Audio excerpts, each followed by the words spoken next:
राम तुझे बता ऐसी कोई बात आए जहाँ से जे बोल जाए बैग जगह दौर पर तो बुलवाए को सपूर ना हम से गाँव में ऐसी बात कहें जो इन्हें बोलते ही बन गए तो तू कह ले तो लड़की बोली राम तुम्हें पता है बोलो तुम्हारी अयोध्या में क्या क्या क्या होता है क्या होता है बोले क्या क्या होता है सुनो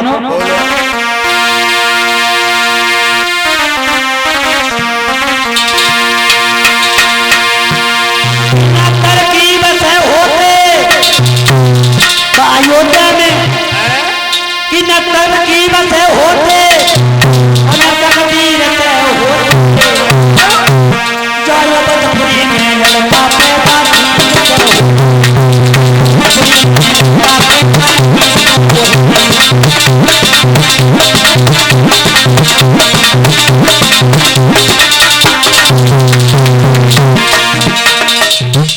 राम लक्ष्मण चारों भाई हवन की खीर से पैदा थे तो पहली बात में लड़की बताए कि बोली तुम्हें पता है तुम्हारी अयोध्या में क्या क्या होता है बोले क्या क्या होता है सुनो ना तरकीब से होते ना तकदीर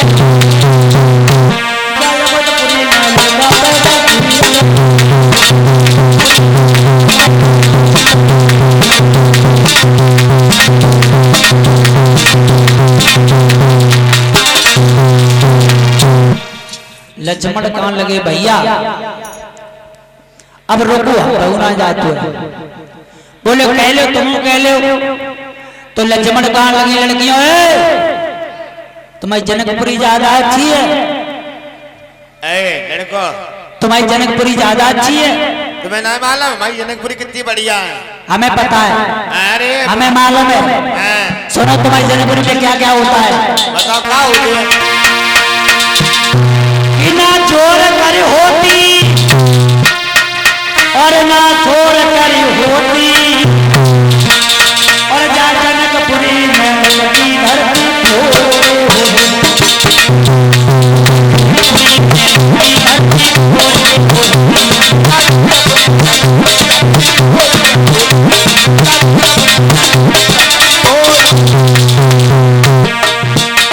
सीता जी जमीन से पैदा थी वो बात लक्ष्मण बता के कहने लगे लड़कियों तुम्हें पता है ना छोड़ होती ना छोड़ जनकपुरी में लगी धरती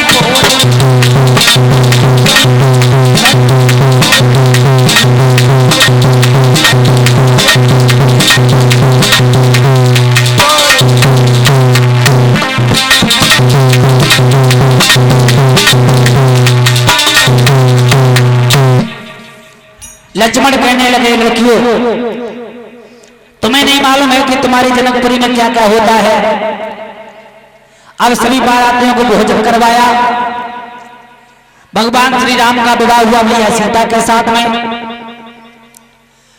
और इधर जो महाराज दशरथ को पता चला तो महाराज दशरथ बारात लेकर के पहुंचे जब चारों भाई इकट्ठे हुए तो चारों भाइयों का वहीं से विवाह हुआ भगवान श्री राम का सीता के साथ में विवाह हुआ है भरत का मांडवी के साथ में हुआ लक्ष्मण का उर्मिला के साथ में हुआ है और शत्रुघ्न का शत्रुघ्न के साथ में हुआ इस प्रकार से चारों भाइयों को विवाह हुए और चारों भाई अपने अपनी बहू को लेकर के अयोध्या में पहुंचे हैं बोले भगवान श्री रामचंद्र महाराज की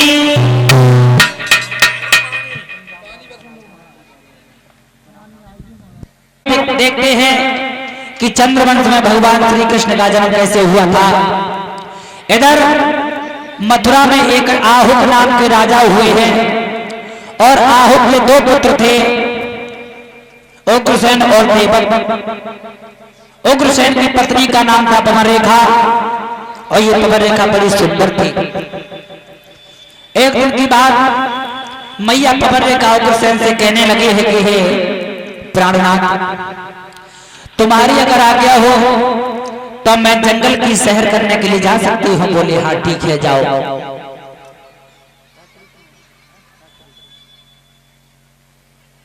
आज मैया पवन रेखा ने 4-5 सहेलियां अपने साथ में ली और साथ में लेने के बाद में रथ पे सवार होकर के और जंगल के लिए जैसे ही चली हैं तो आज मैया पवन रेखा को और अशुगुन होने लगे। जरे रथ पे पैर रखा तो क्या हुआ है?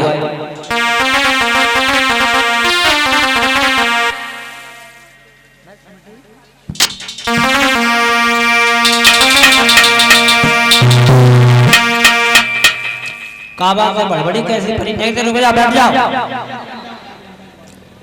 अरे ज्यादा नहीं, 20 मिनट की और बात है, ठीक है? पानी बरस देखो, कथा में पानी बरसना जरूरी है। अरे धरो पे ननी पपा हाथ से बनी छूटी, अरे रंग में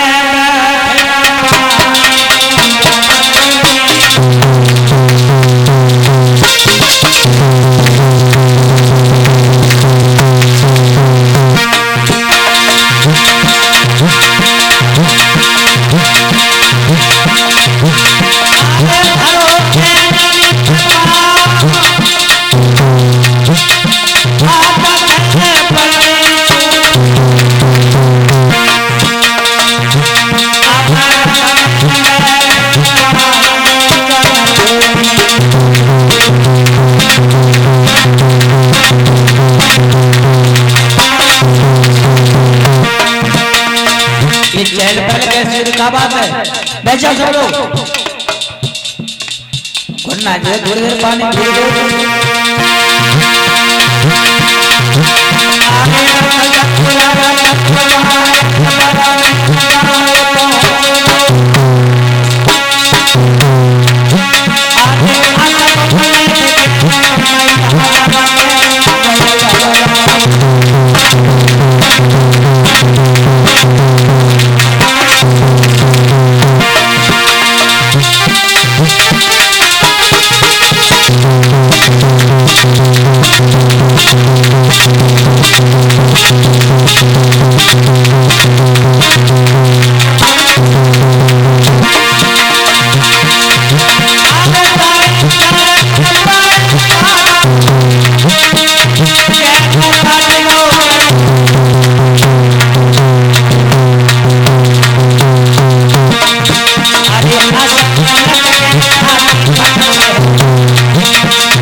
आज मैया पवन रेखा जंगल में पहुंची और जैसे जंगल में पहुंची है तो एक दुर्मलिक नाम का राक्षस रहता था।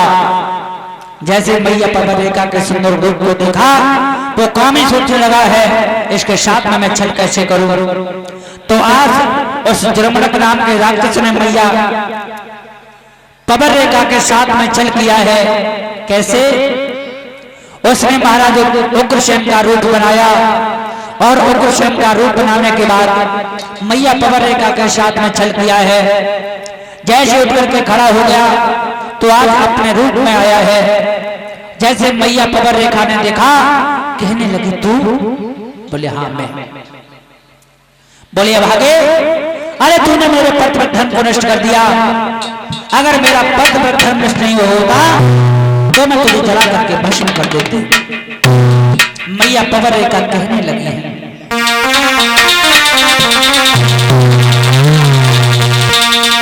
अरे हुए सत्यानाश धर्मी धर्म बिगाड़ोगे।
मैया पवरेखा कहने लगे कि हे अभागे, तूने मेरे पतिव्रत धर्म को नष्ट कर दिया है। अगर मेरा पतिव्रत धर्म नष्ट नहीं हुआ होता तो आज मैं तुझे श्राप देकर के जला करके भस्म कर देती। मैया पवरेखा कहने लगी तूने बहुत गलत कार्य किया है। दुर्मलक कहने लगा है कि हे रानी, तेरी सूनी गोद को देख करके मुझसे नहीं रुका गया।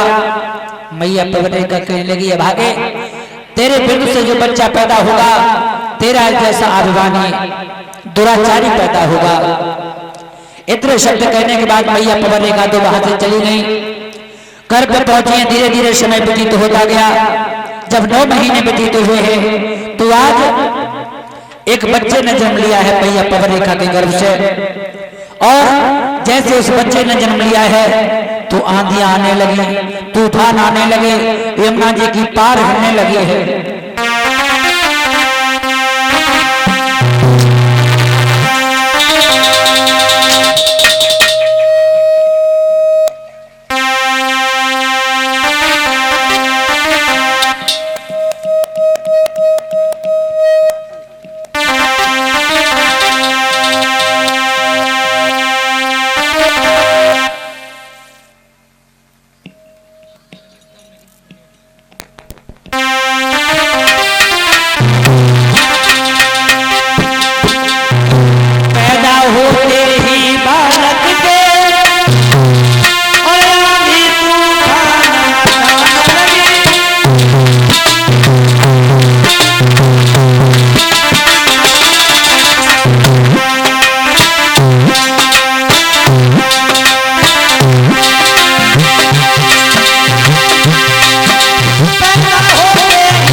जैसे उस बच्चे का जन्म हुआ, आंधी आने लगी, तूफान आने लगे, यमुना जी की पार हिलने लगी है।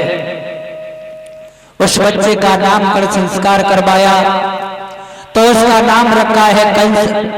जब धीरे धीरे बड़ा होने लगा तो आज बच्चों के साथ में, साथियों के साथ में खेलने के लिए जाता है। किसी की बाह को तोड़ देता, किसी के पैर को तोड़ देता, किसी को कुएं में ढकेल देता है। जब प्रजा के लोग महाराजों को सैन्य के पास में से कांटा लेकर के आने लगे, महाराजों को सैन्य कंस से कहने लगे कि हे बेटा, प्रजा के साथ में ऐसा नहीं करना चाहिए, क्योंकि प्रजा और राजा का ऐसा नाता होता है जैसे पिता और पुत्र का। भोज राजा कंस कहने लगा है कि हे बुढ़े, तुम बूढ़े हो गए हो और बूढ़े होने के साथ साथ तुम्हारी बुद्धि भी बूढ़ी हो गई है। साथियों से कहा कि हे साथियों, अब यहाँ का राजा कैसे बनना चाहिए जो उसके साथी रहे। कहने लगे महाराज, यहाँ का राजा तुम्हें बनना चाहिए।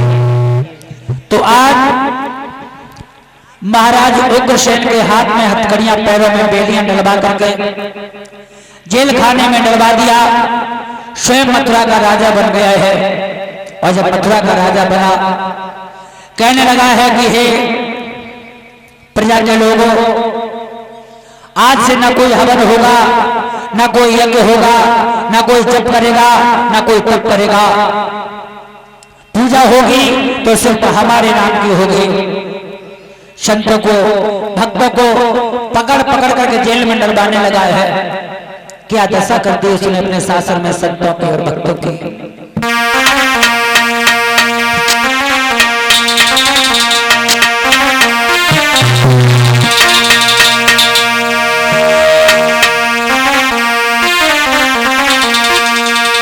अधिकारी हो जब घनसराज, तो कानून में नए नए बनन लगे।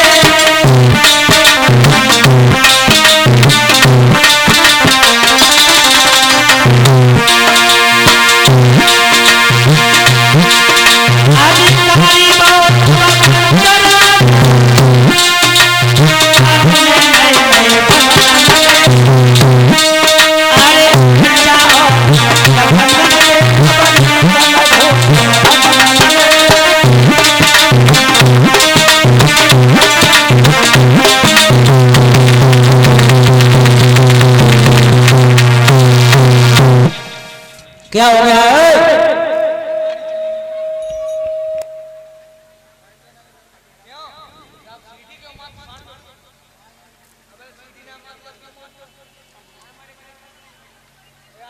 सब लोग चले जाओ। सब धीरे धीरे धीरे धीरे समय व्यतीत होता गया।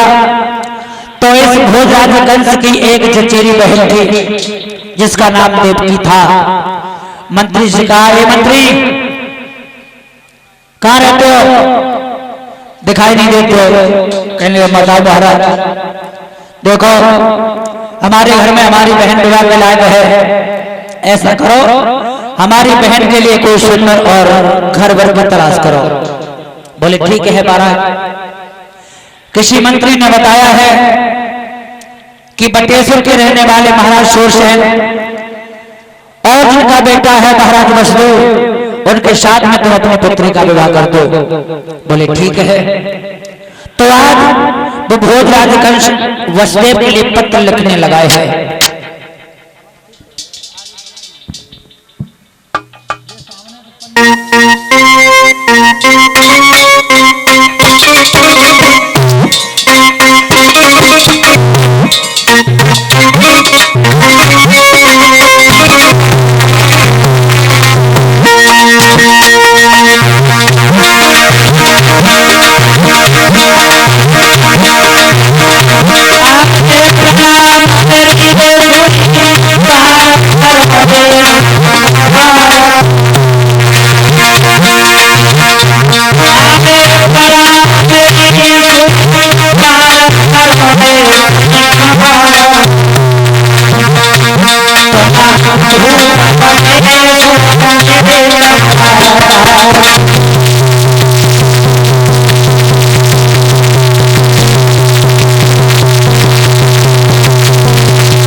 आज जिस समय वो पत्र पहुंचा है बटेश्वर के लिए, जो तिथि उसने लिखी हुई थी, तो आज वसुदेव जी महाराज दूल्हा बनकर के चले हैं और दूल्हा बनकर के चले हैं। बारात लेकर के जब मथुरा नगर में पहुंचे हैं, भोजराजगंज ने सुना है कि हमारे बहनोई साहब बारात लेकर के आए हैं। बड़े हर्ष और उल्लास के साथ में सब बारातियों को भोजन करवाया और विधि विधान से मैया देवकी और वसुदेव का विवाह करवाया। विवाह करने के बाद जैसे सुबह हुआ है, तो आज वसुदेव को और देवकी को वो भोजराजगंज विदा करने के लिए अपनी बहन को रथ पर बैठा करके चलाए हैं। जब गांव के बाहर निकला, आकाशवाणी होने लगी है। क्या हुआ?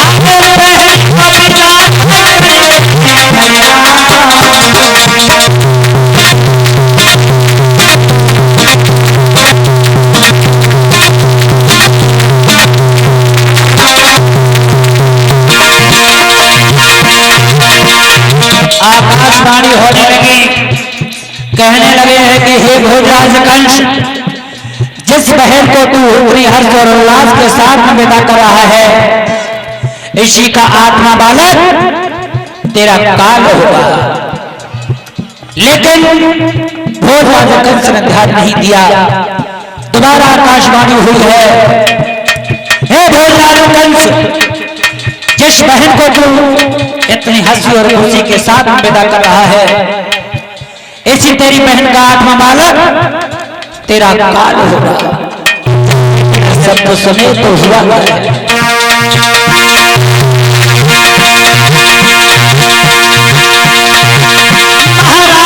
भूपन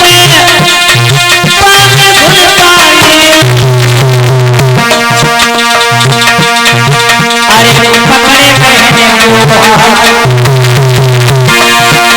अरे पकड़े बहने को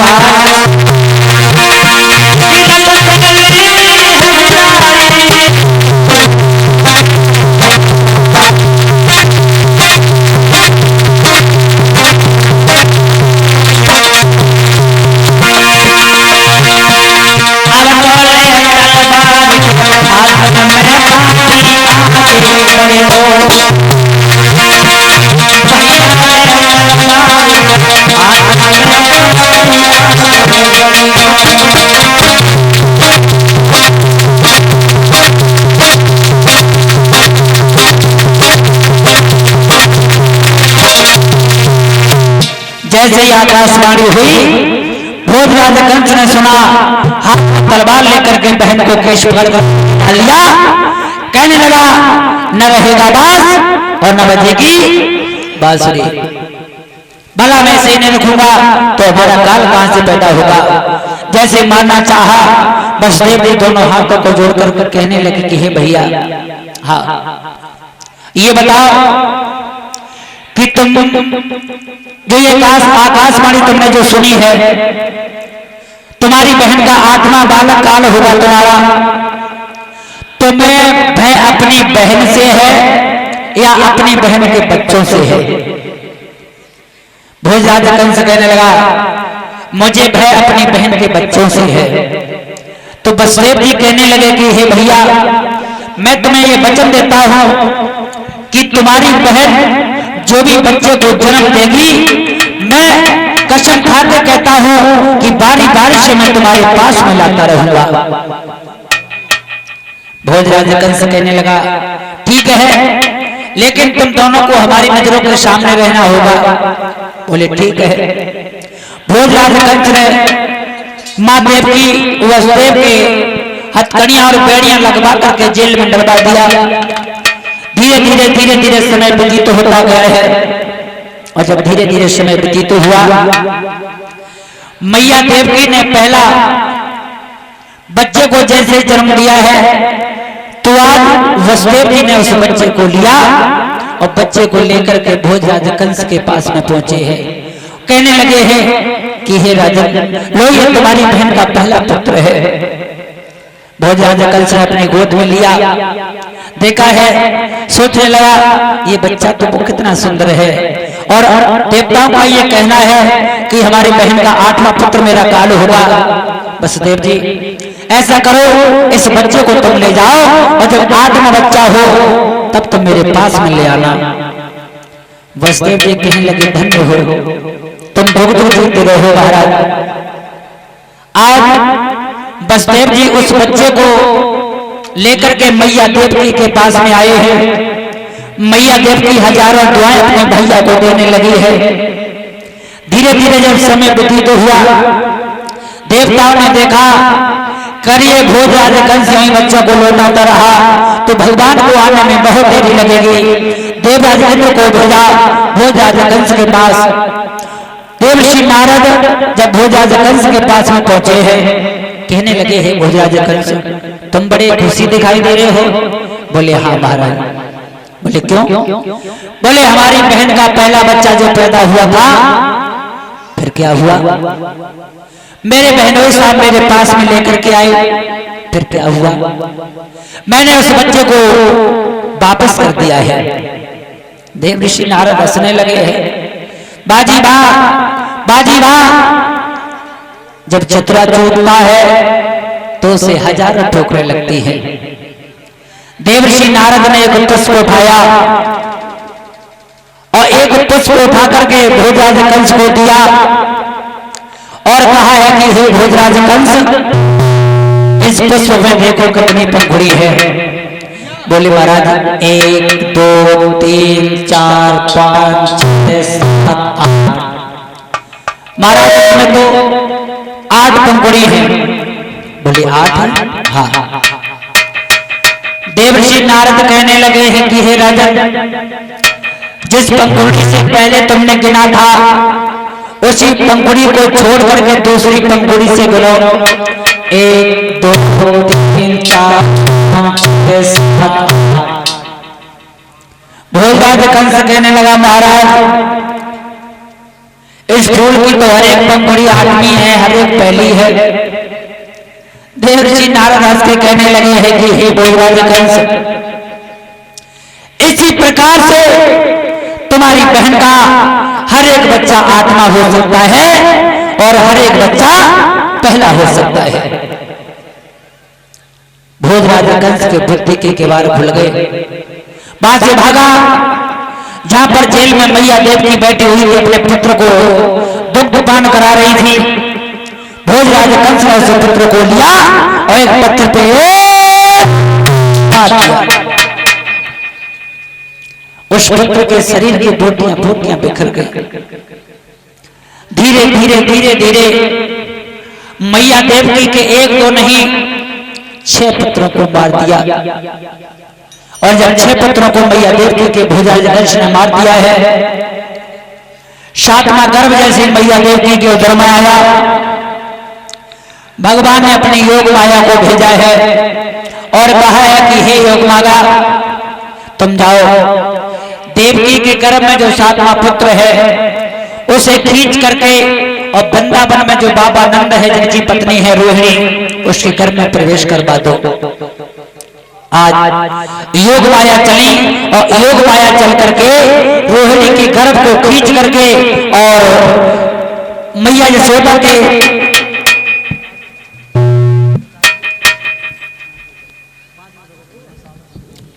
आज जैसे योग माया ने देवकी के गर्भ से उस बच्चे को खींचा और रोहिणी के गर्भ में जाकर के प्रवेश करवा दिया है। इधर भोजराज कंस को पता चला कि आज मेरी बहन का 7वां गर्भ खंडित हो गया है। अब 8वें गर्भ की बारी है। भोजराज कंस के यहाँ तैयारी है। जहां पर एक एक ताला लगा हुआ था वहां पर 5-5 ताले लगवा दिए। जहां पर एक एक पहरेदार था वहां पर 5-5 पहरेदार लगवा दिए। जहां पर एक एक कुत्ता था वहां पर 5-5 शिकारी कुत्ते लगवा दिए कि कहीं काल मेरे हाथों से निकल न जाए।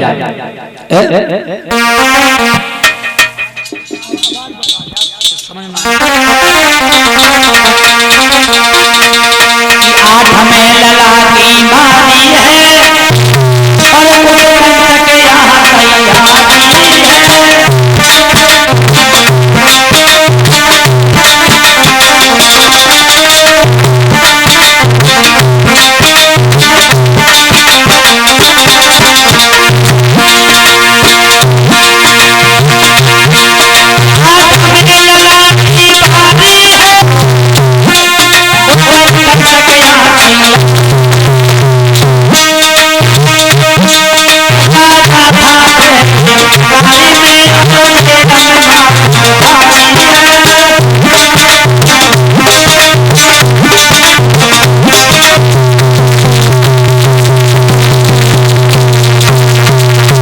आज भोजराज कंस ने बहुत तंगड़ी व्यवस्था करवा दी कि कहीं ये काल मेरे हाथों से निकल न जाए।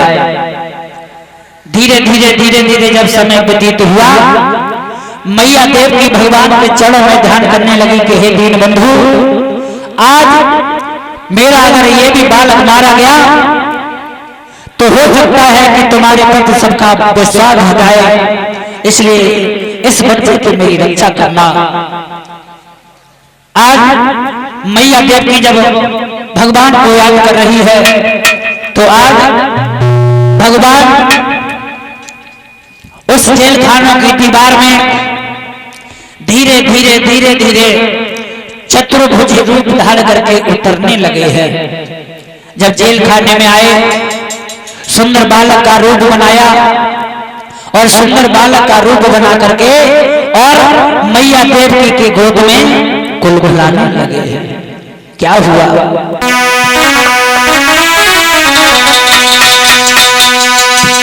हरि ने जन्म ले,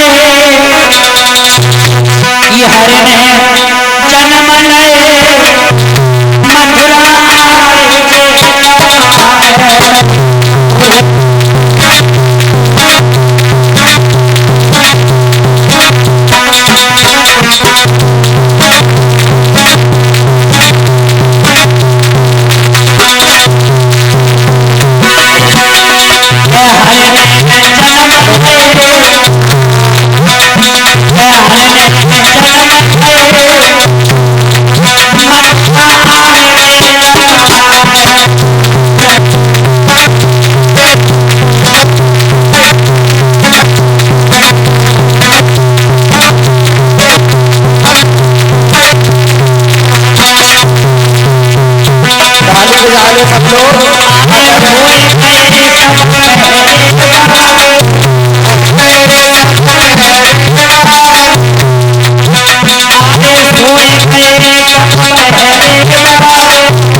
आज भगवान मैया देवी की गोद में कुल बनाने लगे हैं। और जब मैया देवी की गोद में कुल बनाने लगे, मैया देवी ने जब देखा है, ओठों को कूटने लगी है, कहने लगी भगवान किसी प्रकार से मेरे इस बच्चे को बाहर निकाल लो। आज देवराज इंद्र के यहाँ से सूप मिला है और उसी सूप में एक कंबल फटा हुआ वहीं पर पड़ा था। कंबल को बिछाया, वसुदेव जी से कहने लगी है कि हे प्राणनाथ, तुम इस बच्चे को गोकुल में पहुंचा दो और वहां से एक कन्या को लेकर के आना। आज मेरे भैया जैसे वसुदेव जी भगवान को सूप में रख करके और लेकर के चले हैं।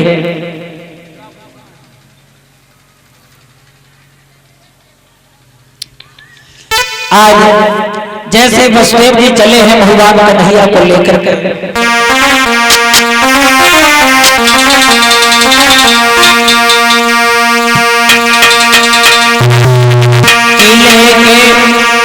वसुदेव मथुरा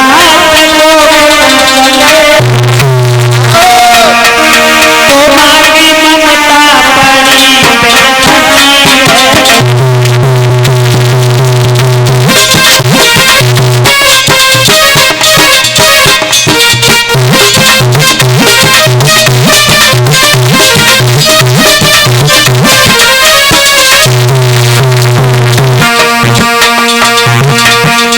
वसुदेव जी भगवान को लेकर के चले हैं।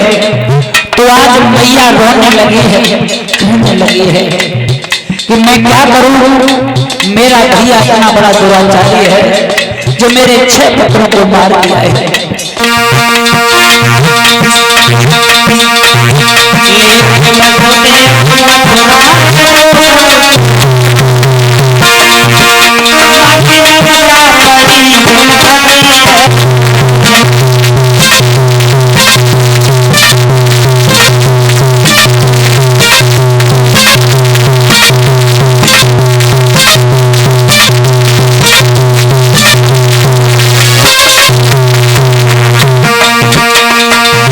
इधर आओ इधर आओ इधर आओ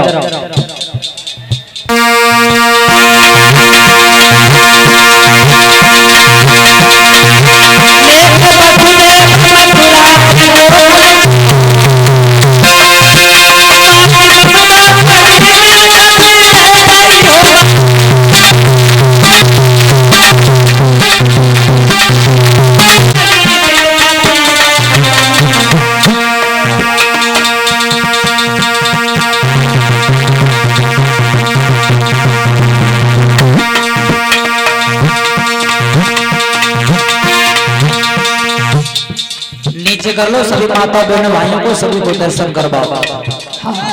परिचित महाराज और यज्ञपति महाराज इन दोनों को दर्शन करवाओ।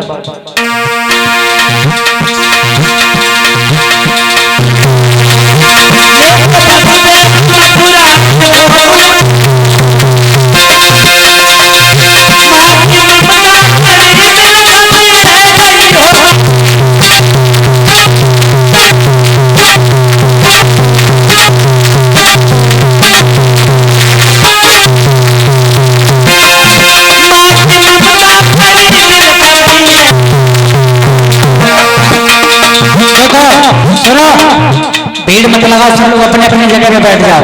हाँ भगवान कन्हैया भी सभी लोगों के पास में आएंगे, सब लोग अपनी अपनी जगह बैठ जाओ। ले जाओ बस सब लोगों का दर्शन कराओ। सब लोग बैठेंगे।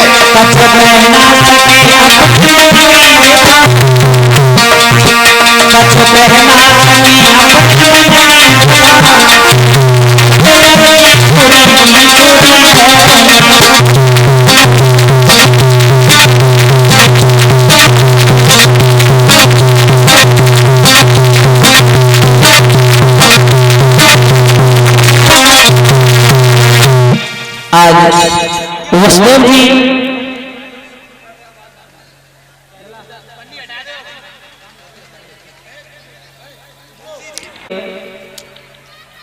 उस मथुरा से गोकुल के लिए चले हैं और मैया देव की रोने लगी है, कहने लगी है कि मेरा भैया जी यमुना के किनारे पहुंचे, यमुना में कदम रखा तो यमुना मैया भगवान कन्हैया का दर्शन करने के लिए उमड़ने लगी हैं।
हमें जा लगा जगहों की लली ललाई ऐसी है, जगहों की अम्मा बहनियों सब ऐसी ही है। देखो भैया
आज वसुदेव जी भगवान कन्हैया को लेकर के गोकुल के लिए चले हैं। आधी रात के वक्त पर अम्मा बैठ जाओ, घुमा ले, बैठ जाओ घुमा ले। हाय दैया जी, तो हमारे जितने पपीता लगे थे पांडाल में सब टूट डाले। और एक बात और बता दूं कि भगवान श्री राम को कृष्ण का जब अवतार हुआ था तो दिन बुधवार था, रोहिणी नक्षत्र था और रात के 12 बजे। कितने बजे सुखदेव? रात के 12 बजे। 12 कि कृष्ण अवतार हुआ रात के 12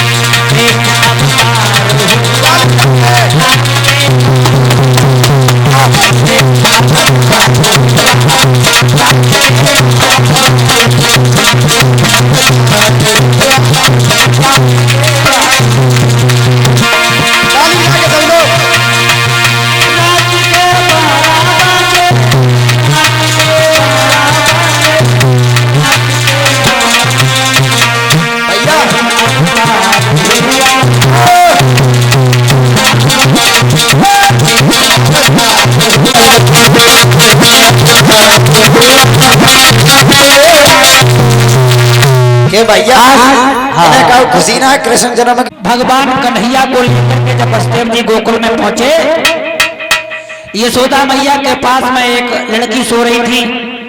उस लड़की को हाथ में उठाया, भगवान को वहीं पे लेटाया और वसुदेव जी लौट करके जेल खाने में पहुंच गए। जैसे ताले लगे थे वैसे ताले लग गए, पहरेदार जग गए, शिकारी कुत्ते जग गए। और जैसे पता चला भोजराज कंस को कि आठवां बच्चा पैदा हो चुका है, तो आज भोजराज कंस उसे मारने के लिए भाग खड़ा हुआ है। पांव में चप्पल पहनने का ध्यान नहीं रहा और जैसे जेल खानों में पहुंचा, उस कन्या को जैसे मारना चाहा तो वो कन्या हाथ से छूट गई है और आकाश में जाकर के आकाशवाणी होने लगी। वो चंचला चिल्ला करके कहने लगी, हे भोजराज कंस,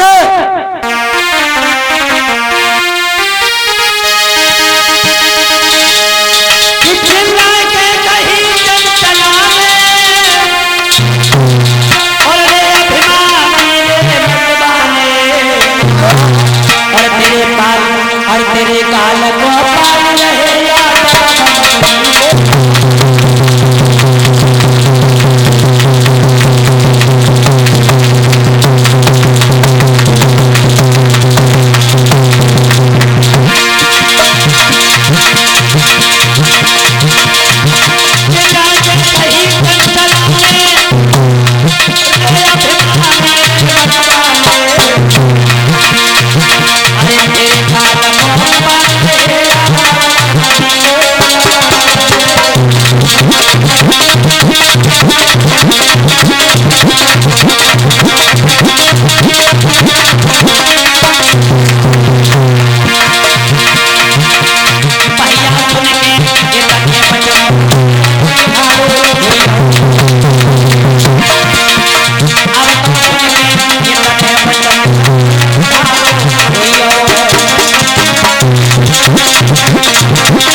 जैसे इस भोजराज कंस ने उसे मारना चाहा, वो लड़की हाथ से टूट गई, आकाशवाणी होने लगी है कि हे भोजराज कंस, तेरा काल तो पैदा हो चुका है। और जैसे इतने शब्द सुने तो भोजराज कंस पश्चाताप करने लगा है।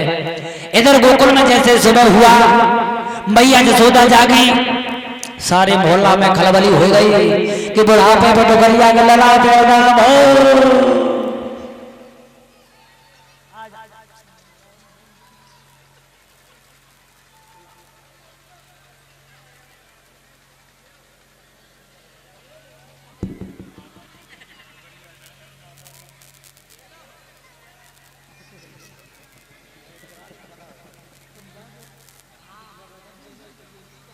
जिस समय मैया यशोदा ने सुबह हुआ देखा है, सारे मोहल्ला में खबर पड़ गई।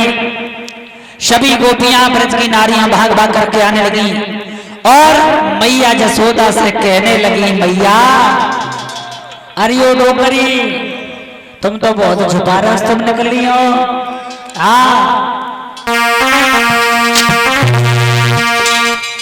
आ जाओ, कौन है कन्हैया के अम्मा पापा? हेलो, कहाँ है मम्मी के? अरे मम्मी के, अरे लला के मम्मी पापा और दादा दादी बुआ फूफा नाना नानी चाचा चाची ताई ताऊ और सब कोई। अरे रुको, अबे कोई ना फेंकेगा, बधाई बजेगी। देखिए ये फेंके नहीं जाते हैं, बधाई बजाएगी। अबे रुक जाओ, फेंके नहीं जाते, ठीक है। हाँ, ये प्रसाद में इकट्ठे कर लेना और बटवा देना बाद में। आ जाओ, कहाँ है बुलवाओ। और देखो, जिन माताओं को बहनों को भाइयों को नृत्य करना है वो अपने जगह पर खड़े हो जाओ। अरे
बोलिए कन्हैया